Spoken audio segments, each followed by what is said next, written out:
அனைவருக்கும் வணக்கம். எல்லாரும் எப்படி இருக்கீங்க? கார்த்திகை தீபம் 3 நாள் பண்டிகை.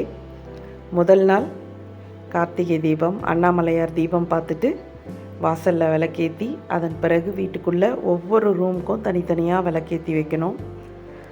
முன்னாடியெல்லாம் எல்லா வீட்லேயும் வாசலில் மாடக்குழி இருக்கும். விளக்கு ஏற்றத்துக்காகவே கட்டி வச்சுருப்பாங்க முக்கோண வடிவில். அதே மாதிரி கிணத்துல இருக்கும், அதுலேயும் கட்டி வச்சுருப்பாங்க. இப்போ கால மாற்றத்தினால நம்ம நிறைய விஷயங்களை இழந்துட்டோம். ஸோ நாங்கள் எங்கெல்லாம் விளக்கு வச்சுருக்கோம் அப்படின்றது தான் இது. எங்கள் மாடி தோட்டத்தில் விளக்கு வச்சுருக்கோம். அதுக்கப்புறமா நம்ம யூஸ் பண்ணிக்கிட்டு இருந்த அம்மி உரலுக்கெல்லாம் விளக்கு வச்சுருக்கோம். அதோடு நம்ம வீட்டில் எப்போயாவது ஒரு டைம் பயன்படுத்துகிற நம்மளோட அடுப்பு, ராக்கெட் ஸ்டவ், அவங்களுக்கு விளக்கேற்றி வச்சுருக்கோம்.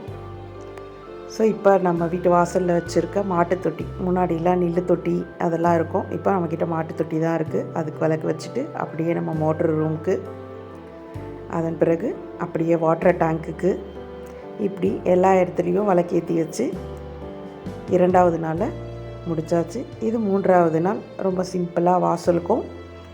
இந்த 3வது நாள் பாத்ரூம், டாய்லெட் இங்கெல்லாம் தான் விளக்கேற்றுவாங்க. நம்மளோட டஸ்ட்பின், குப்பையில் போய் ஏற்றுவோம். மாட்டுக்கொட்டா இதெல்லாம் இப்போ கால மாற்றத்தில் எங்கள் கிட்டே இல்லாமல் போயிடுச்சு. ஸோ இவங்க எல்லாருக்கும் விளக்கேற்றி கார்த்திகை தீபத்தை நாங்கள் சிறப்பாக கொண்டாடி முடிச்சிட்டோம். நன்றி.